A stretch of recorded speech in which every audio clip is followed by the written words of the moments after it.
1 തിമോത്തിയോസ് 1-ാം 5-ാം വാക്യം. ആജ്ഞയുടെ ഉദ്ദേശമോ ശുദ്ധഹൃദയം, നല്ല മനസാക്ഷി, നിർവ്യാജ വിശ്വാസം എന്നിവയാൽ ഉളവാകുന്ന സ്നേഹം തന്നെ. നിങ്ങളൊരു നാൽക്കവലയിൽ രണ്ടുപേർ തമ്മിൽ വാദിക്കുന്നതായിട്ട് കാണും. അവരുടെ തർക്കം തീരാതെ നിങ്ങൾ കാണുമ്പോൾ അടുത്ത് ചെന്ന് അവരെ സഹായിപ്പാൻ ശ്രമിക്കുന്നു. നിങ്ങൾ കാണുന്ന കാര്യം അവർ തർക്കിക്കുകയാണ്. ഈ നാൽക്കവലയിൽ ഇടത്തോട്ടാണോ വലത്തോട്ടാണോ തിരിയേണ്ടത്? നിങ്ങളവരോട് ചോദിക്കും, നിങ്ങൾക്ക് എങ്ങോട്ടാണ് പോകേണ്ടത്? അങ്ങനെ ചോദിക്കുമ്പോൾ മറുപടിയില്ല. രണ്ടുപേർക്കും അറിയത്തില്ല എങ്ങോട്ടാണ് പോകേണ്ടത്.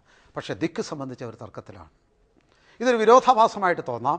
എന്നാൽ ഇത് തന്നെയാണ് അനേക ക്രിസ്തീയ വിശ്വാസികളുടെ ജീവിതത്തിന് സംഭവിക്കുന്നത്. They don't know the destination but they are quarreling at the direction. അവർ എവിടെ ചെല്ലണമെന്നുള്ളത് അവർക്ക് അറിയത്തില്ല, എന്നാൽ ദിക്ക് സംബന്ധിച്ചുള്ള തർക്കത്തിലാണ്. ഇംഗ്ലീഷിലൊരു ചൊല്ലുണ്ട്, playing the ball without knowing the goal post. Goal post അറിയാതെ പന്ത് കളിച്ചുകൊണ്ടിരിക്കുക. അനേക ക്രിസ്തീയ വിശ്വാസികൾ അവരുടെ ക്രിസ്തീയ ലക്ഷ്യം എന്താണെന്ന് അറിയത്തില്ല. എന്നാൽ പല നിലയിൽ ക്രിയാത്മകമായ പല നിലയിൽ ആവേശഭരിതരായി ചർച്ചകൾ ചെയ്യുകയും പ്രവർത്തിക്കുകയും ഓടി നടക്കുകയും പല കാര്യങ്ങൾ ചെയ്യും. But they don't no what is the Christian goal. ക്രിസ്തീയ ലക്ഷ്യം എന്താണെന്ന് മാത്രം അവർക്കറിയില്ല. വളരെ സങ്കടകരമായിരിക്കുന്നൊരു കാര്യം.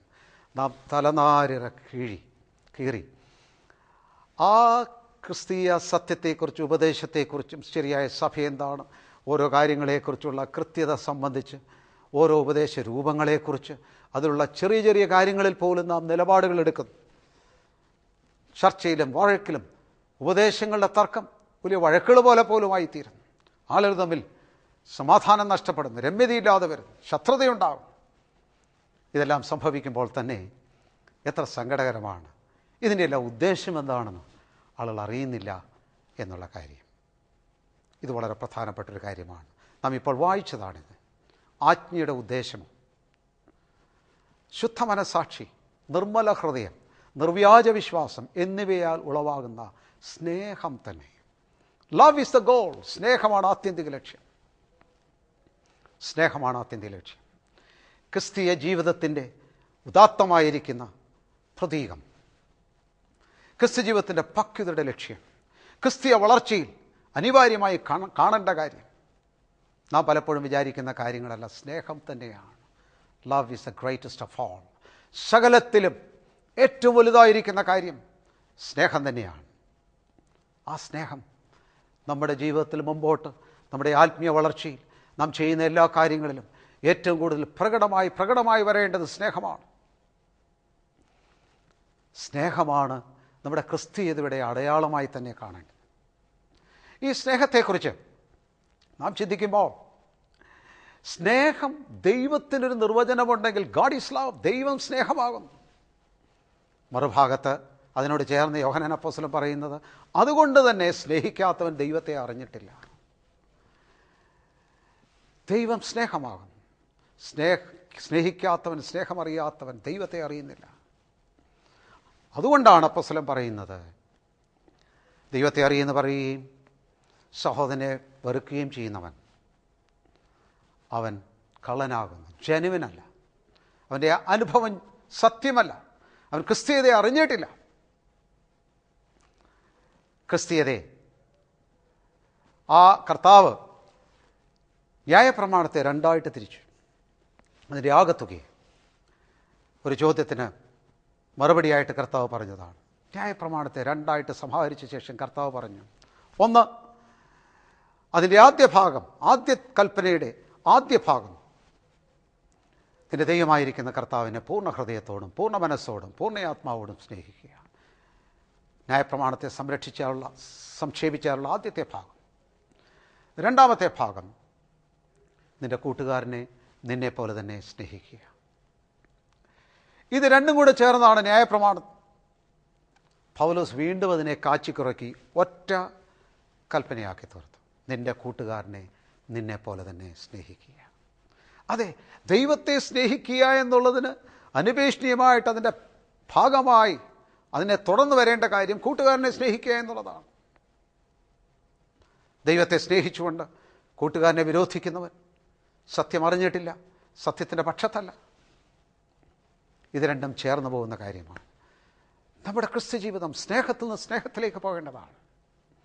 ഈ ബന്ധത്തിലാണ് ഒരു ചോദ്യത്തിന് മറുപടിയായിട്ട് കർത്താവ് നല്ല ശമരിയക്കാരൻ്റെ ആ ഉപമയും പറഞ്ഞു. എൻ്റെ അയൽക്കാരനാര്, എൻ്റെ കൂട്ടുകാരനാര്? കർത്താവ് നല്ല ശമരിയക്കാരൻ്റെ ആ കഥ പറഞ്ഞ് അവസാനിപ്പിക്കുമ്പോൾ നാം സാധാരണ നല്ല ശമരിയക്കാരനെക്കുറിച്ച് പറയുമ്പോഴൊക്കെയും ദൈവത്തിൻ്റെ സ്നേഹത്തെക്കുറിച്ചും ലേവിനും പുരോഹിതനും വന്നു അതിന് ആത്മീയ അർത്ഥം നാം നൽകുന്നു. എന്നാൽ അപ്പുറത്തേക്ക് മറികടന്ന് സകല മതഗുരുക്കന്മാരെക്കാളും സകല മതത്തിൻ്റെ സംഹിതകളുടെ അപ്പുറത്ത് യേശു കർത്താവിനെ കൊണ്ടുവരുവാനായിട്ടുള്ള സ്നേഹത്തിൻ്റെ രക്ഷയെക്കുറിച്ച് തെളിയിക്കുവാനായിട്ടാണ് നാം കഥ സാധാരണ ഉപയോഗിക്കുന്നത്. എന്നാൽ കർത്താവ് കൃത്യമായിട്ടും അതല്ല പറഞ്ഞത്. അതിൻ്റെ പ്രാഥമികമായിരിക്കുന്ന സന്ദേശം കർത്താവ് പറഞ്ഞത് നീയും പോയി ഔവണ്ണം ചെയ്യുക എന്നാണ്. നല്ല ശമരിയാക്കാരൻ്റെ ആ കഥ പറഞ്ഞ ശേഷം സന്ദേശം ഗോ ആൻഡ് ഡു തൈ സെൽഫ്, നീയും അത് തന്നെ അങ്ങനെ പോയി ചെയ്യുക. അതെ, നമ്മുടെ ജീവിതത്തിൽ ക്രിസ്ത്യതയുടെ ഏറ്റവും വലിയ സന്ദേശമായി, ആഹ്വാനമായി, ലക്ഷ്യമായിട്ട് ഈ സ്നേഹത്തെ കാണുവാനായിട്ട് നമുക്കിടയായിത്തീരണം. ക്രിസ്തീയ സ്നേഹം എന്ന് നാം ചിന്തിക്കുമ്പോൾ സാധാരണ നമ്മുടെ മനസ്സിൽ സ്നേഹത്തെക്കുറിച്ചുള്ള ധാരണകളുണ്ട്. സാധാരണ സ്നേഹത്തെക്കുറിച്ച് നമ്മുടെ ധാരണകൾ വളരെ മാനുഷികമാണ്. വാസ്തവത്തിൽ സ്നേഹം ദിവ്യമായിരിക്കുന്നൊരു സൽഗുണമാണ്. ദൈവവചനത്തിൽ സ്നേഹമെന്ന് പറയുന്നത് തീർത്തും ദിവ്യമാണ്. നമ്മുടെ ഭാവനയിലുള്ള സ്നേഹം, നമ്മുടെ അറിവിലുള്ള സ്നേഹം വളരെ മാനുഷ്യമാണ്. വാസ്തവത്തിൽ സ്നേഹമല്ല. കൃത്യമായി പറഞ്ഞാൽ മാനുഷ്യമായി നമുക്ക് സ്നേഹമില്ല, നമ്മിൽ സ്നേഹമില്ല. സ്നേഹം നാം ധരിച്ചിരിക്കുന്നത് ഒരു ഗ്രൂപ്പ് അഫിനിറ്റിയാണ്, ഒരു കൂട്ടത്തിലുള്ളവർ തമ്മിലുള്ള ഒരു അടുപ്പം, ഒരേ പ്രവൃത്തി ചെയ്യുന്നവർ തമ്മിലുള്ള ഒരു ആഭിമുഖ്യം, നമ്മുടെ വൈകാര്യമായിരിക്കുന്ന ഒരടുപ്പം. ഇങ്ങനെ നാം സ്നേഹത്തിൻ്റെ വൈകാരിക തലം നൽകിയിട്ടുണ്ട്. സ്നേഹം വാസ്തവത്തിൽ അതല്ല. 1 കൊരിന്ത്യർ 13-ാം അധ്യായത്തിൽ പറയുന്ന സ്നേഹം സ്വാർത്ഥം അന്വേഷിക്കാത്ത സ്നേഹം, ദീർഘമായി ക്ഷമിക്കുന്ന സ്നേഹം. മാനുഷിക സ്നേഹം വെറും ഇഷ്ടം മാത്രമാണ്, ലൈക്കിംഗ് ആണ്. ആ ഇഷ്ടം സ്വാർത്ഥം അന്വേഷിക്കുന്നതാണ്, അധികം ക്ഷമിക്കാൻ പറ്റുന്നതല്ല.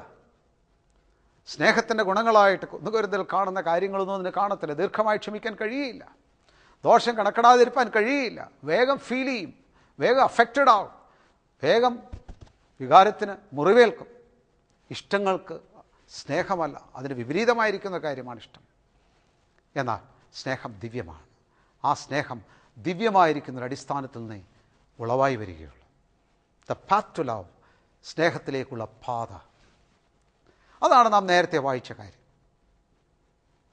ശുദ്ധ മനസ്സാക്ഷി, നിർവ്യാജ വിശ്വാസം, നിർമ്മല ഹൃദയം. ദിവ്യമായിരിക്കുന്ന ഈ സൽഗുണത്തിന് ദിവ്യമായിരിക്കുന്ന ഒരു അടിത്തറയിൽ നിന്ന് മാത്രമേ ഇതുണ്ടാകുകയുള്ളൂ. ഹൃദയംഗമായിട്ടുള്ള നിർമ്മലത, യേശുക്രിസ്തുവിന്റെ രക്തത്താലുള്ള കഴുകൽ, ദിനംദിനം നാം ശുദ്ധിയിൽ ജീവിക്കേണ്ട ആവശ്യം, നല്ല മനസ്സാക്ഷി സൂക്ഷിക്കേണ്ട ആവശ്യം, ആന്തരികമായിരിക്കുന്ന നിർമ്മലതയുടെ അടിത്തറയിൽ നിന്ന് മാത്രമേ ദിവ്യമായിരിക്കുന്ന സ്നേഹം മുളച്ച് വളരുകയുള്ളൂ. അതുകൊണ്ട് നമ്മുടെ ക്രിസ്തീയ ജീവിതത്തിൽ സ്നേഹം നമ്മുടെ ആത്യന്തിക ലക്ഷ്യമാണെങ്കിൽ അതിനോട് മുമ്പുള്ള ഷോർട്ട് ഡെസ്റ്റിനേഷൻ, അതിലേക്കുള്ള ഉപാധിയായിട്ട് നാം എപ്പോഴും കാണുന്നത് നല്ലൊരു മനസ്സാക്ഷി സൂക്ഷിക്കുക, എല്ലാ കാര്യത്തിലും ദൈവസന്നിധിയിൽ തുറന്നൊരു ഹൃദയം വയ്ക്കുക, ദൈവത്തോട് നിർമ്മലതയുള്ളൊരു മനസ്സ് ഉണ്ടായിരിക്കുക, സിൻസിയർ ഫെയ്ത്ത്, ആത്മാർത്ഥമായിട്ടുള്ള വിശ്വാസം നമുക്കുണ്ടായിരിക്കുക. ആ നിലയിലുള്ള ഒരുക്കം നമ്മുടെ ആത്മീയജീവിതത്തിൽ നടന്നുകൊണ്ടിരിക്കുമ്പോൾ മാത്രമേ യഥാർത്ഥമായിരിക്കുന്നൊരു സ്നേഹം നമ്മുടെ ജീവിതത്തിൽ വളർന്നു വരുവാനായിട്ട് കഴിയുള്ളൂ. അതെ, പൗലോസിൻ്റെ വാക്കുകൾ വളരെ ശ്രദ്ധേയമാണ്. ഞാൻ മനുഷ്യരുടെയും ദൂതന്മാരുടെയും ഭാഷയിൽ സംസാരിച്ചാൽ എനിക്ക് സ്നേഹമില്ല എങ്കിൽ എനിക്കൊന്നുമില്ല. Unknown tongue and other tongue, അന്യഭാഷകളിൽ സംസാരിക്കുക, ദൂതന്മാരുടെ ഭാഷകളിൽ സംസാരിക്കുക. ഈ കാര്യങ്ങൾ വളരെ വലിയ കാര്യങ്ങളായിട്ട് നമുക്ക് തോന്നിയേക്കാം. എന്നാൽ ഇത്ര വലിയ വരപ്രാപ്തി നമുക്കുണ്ടെങ്കിൽ തന്നെയും സ്നേഹത്തിൻ്റെ അഭാവത്തിൽ നമ്മളിൽ ഒന്നുമില്ല എന്നാണ് തിരുവെഴുത്ത് നമ്മോട് പറയുന്നത്. മലകളെ നീക്കുവാനുള്ള വിശ്വാസം, നാം വിശ്വാസം ഭക്തിയുടെ വലിയ പ്രതീകങ്ങളായി നമ്മൾ സങ്കല്പിക്കുന്ന വളരെ കാര്യങ്ങളുണ്ട്. മലകളെ നീക്കുവാനുള്ള വിശ്വാസം. അതുപോലെ തന്നെ എനിക്ക് പ്രവചന വരമുണ്ടായിട്ട് സകല രഹസ്യങ്ങൾ, സകല മർമ്മങ്ങൾ, ആത്മീയമായിരിക്കുന്ന സകല സത്യങ്ങൾ സംബന്ധിച്ച് ഉൾക്കാഴ്ച എനിക്കുണ്ടെങ്കിലും ഈ നിലയിലെല്ലാം ഞാൻ വളരെ knowledgeable and man of revelation, വെളിപ്പാടുകളുടെ ഒരു മനുഷ്യനായി തീർന്നാലും സ്നേഹത്തിൻ്റെ അഭാവത്തിൽ എന്നിൽ ഒന്നുമില്ല എന്നാണ് അപ്പോസ്തലൻ പറഞ്ഞിരിക്കുന്നു. സ്നേഹത്തിൻ്റെ അഭാവത്തിൽ നമ്മുടെ ഭക്തി പലപ്പോഴും ശൂന്യമാണെന്ന് നാം ഓർക്കണം. എൻ്റെ ശരീരം ചുടുവാനേൽപ്പിച്ചാലും എനിക്കുള്ളതെല്ലാം അന്നദാനം ചെയ്താലും സ്നേഹമില്ല എങ്കിൽ ഏതുമില്ല. നാം ശ്രദ്ധിക്കേണ്ട ഒരു കാര്യമാണ്. സ്നേഹം കൂടാതെ ശരീരം ചുടുവാനേൽപ്പിക്കാൻ കഴിയും, സ്നേഹം കൂടാതെ അന്നദാനം ചെയ്യുവാനായിട്ട് കഴിയും. നാം ചെയ്യുന്ന ഒത്തിരി ചാരിറ്റി, നാം ചെയ്യുന്ന പല ആതുര സേവനങ്ങൾ, നമ്മുടെ ഓർഫനേജുകൾ, വൃദ്ധസദനങ്ങൾ, സ്നേഹത്തിൻ്റെ പേരിൽ നാം ചെയ്യുന്ന ഒരുപാട് കാര്യങ്ങൾ, വിശുദ്ധ വചനം പറയുന്നത് ഈ സ്നേഹത്തിൻ്റെ പേരിലുള്ള ഒരുപാട് പ്രവർത്തനങ്ങൾ നമുക്ക് ചെയ്യുവാൻ കഴിയും സ്നേഹം കൂടാതെ. ഈ ചെയ്യുന്ന കാരണത്താൽ സ്നേഹമുണ്ടെന്ന് അർത്ഥമില്ല. സ്നേഹത്തിൽ നിന്നും ഇവ ചെയ്യുവാനായിട്ടിടയായി തീരണം. That is what is acceptable to God. ദൈവത്തിന് സ്വീകാര്യമായിരിക്കുന്നത് ആ കാര്യമാണ്. അതിനുവേണ്ടി നമ്മുടെ ജീവിതത്തിൽ ഒരുക്കമുണ്ടായിരിക്കണം. പരമാർത്ഥതയോടെ, സത്യസന്ധതയോടെ ഈ കാര്യങ്ങളെ നാം കാണുമ്പോൾ എല്ലാം സ്നേഹത്തിൽ ചെയ്യുവാനായിട്ടുള്ള ഒരു മനസ്സിലേക്ക് നമുക്ക് വരുവാനായിട്ട് കഴിയും. അതെ, നമ്മുടെ ജീവിതം സ്നേഹത്തിൽ ജീവിക്കേണ്ടതാണ്. നമ്മുടെ വിശുദ്ധിയുടെ യഥാർത്ഥ തെളിവായിട്ട് നാം കാണേണ്ടത് സ്നേഹത്തെയാണ്. ഞാൻ നിങ്ങളോട് ചോദിക്കട്ടെ, നിങ്ങളുടെ ഭക്തിയുടെ മുഖമുദ്ര എന്താണ്? നിങ്ങളുടെ വിശ്വാസമാണോ? നിങ്ങളുടെ ഉപദേശരൂപമാണോ? നിങ്ങളുടെ ഉത്തമ സഭയാണോ? നിങ്ങളുടെ ക്രിസ്തീയ വേലയാണോ? ഇതൊന്നും ഭക്തിയുടെ മുഖമുദ്രയായിട്ട് നാം തിരുവനത്തിൽ കാണുന്നില്ല. ദിസ് ഈസ് ഓൾ ഗുഡ്, ഇതെല്ലാം നല്ല കാര്യങ്ങളാണ്. എന്നാൽ യഥാർത്ഥ ഭക്തിയുടെ മുഖമുദ്രയായി നാം തിരുവനത്തിൽ കാണുന്ന കാര്യം, ദ ഗ്രേറ്റസ്റ്റ് ഓഫ് ഓൾ, എല്ലാറ്റിലും വലുത് സ്നേഹം ആണെന്നാണ് നാം കാണുന്നത്. അതെ, ആ സ്നേഹത്തിൻ്റെ മനോഭാവത്തിൽ നമ്മുടെ ജീവിതം ദൈവസന്നിധിയിൽ വളർന്നു വന്ന ശേഷം സ്നേഹമായിട്ട് കടന്നു വന്ന ദൈവത്തിൻ്റെ സ്നേഹത്തെ നമുക്ക് ഭൂമിയിൽ വെളിപ്പെടുത്താം. സ്നേഹവനായിരിക്കുന്ന ദൈവത്തെ വെളിപ്പെടുത്താം.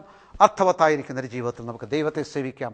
ഈ മഹത്തായിരിക്കുന്ന ലക്ഷ്യത്തിന് വേണ്ടി എന്നോട് ചേർന്ന് നിങ്ങൾ പ്രാർത്ഥിക്കുക. സ്വർഗീയപിതാവേ, അനുഗ്രഹിക്കപ്പെട്ട വചനത്താൽ ഞങ്ങളുടെ ഹൃദയങ്ങളെ കഴുകി സ്നേഹത്തിൻ്റെ വഴിയിൽ ഞങ്ങളെ യഥാസ്ഥാനപ്പെടുത്തി അവിടുത്തെ ഇഷ്ടം ചെയ്യുവാൻ ഞങ്ങളെ സഹായിക്കും. യേശു ക്രിസ്തുവിന്റെ മഹനീയ നാമത്തിൽ തന്നെ. ആമേൻ.